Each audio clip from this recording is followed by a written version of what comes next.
I made the mistake of speaking. There were 4 cousins. I spoke at Blake's wedding. I don't even remember what I said, Blake. There was lots of booze at that wedding. I thank you. At that point, I was past the memory stage. But I was told afterwards that it was reasonably clever and somewhat memorable. I got him to Taylor's wedding and spoke, and that was heartfelt, because Taylor, of the 4 cousins, is the only one that I would classify as a decent person.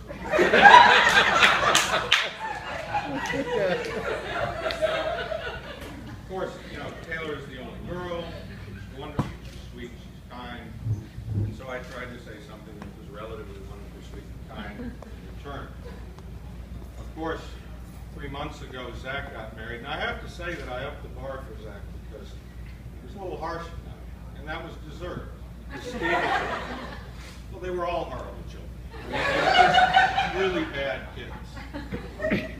And when I was not requested, demanded that I speak tonight, I thought, oh my God, how am I going to follow this up? I haven't had time to recharge the batteries.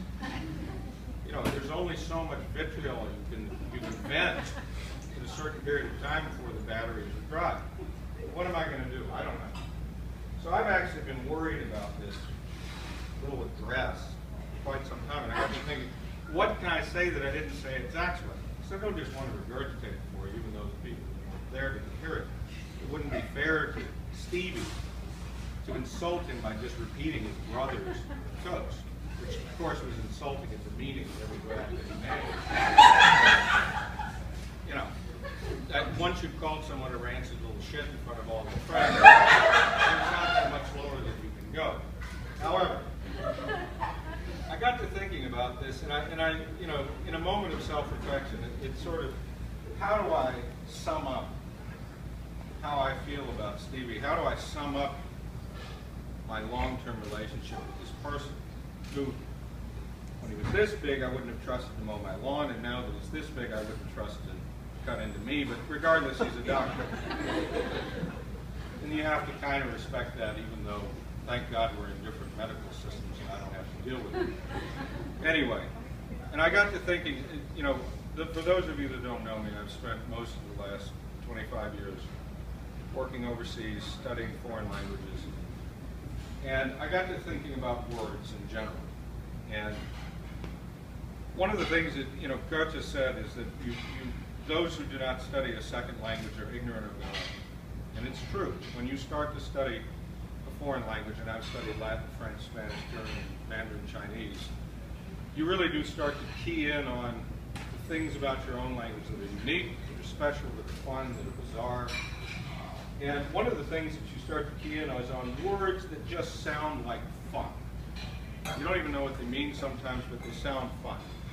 And I was thinking about this the other day, and one of my favorite words in German, which generally is a very brutal language, it's a very, very guttural and harsh language. For instance, the English word for lunch is lunch. Can you imagine anything bad happening to you from a word that sounds like lunch?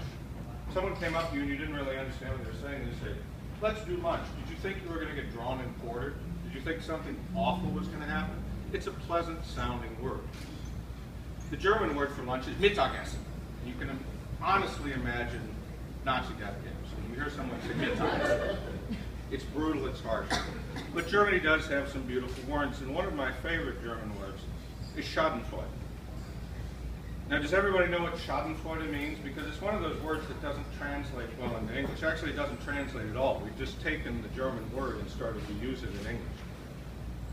Schadenfreude means to take malicious pleasure from the suffering of someone else.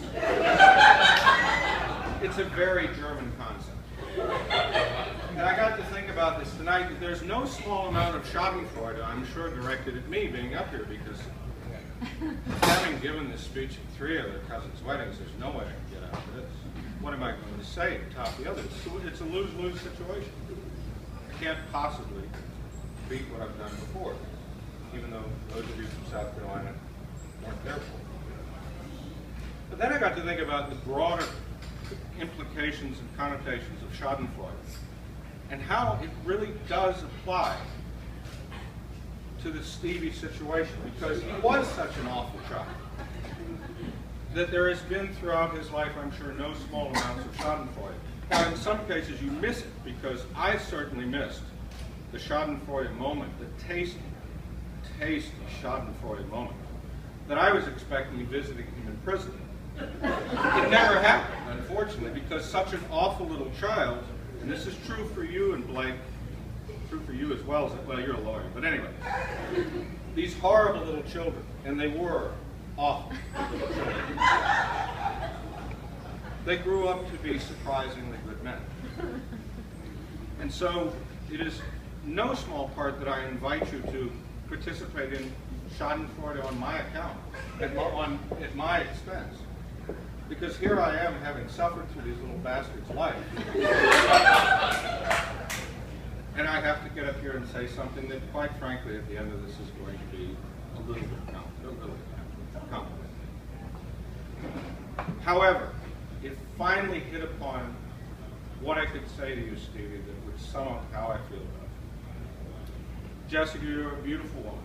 I wish you many long years, good health, long life, much love, and many, many children that are just like him. Tasty, tasty schadenfreude.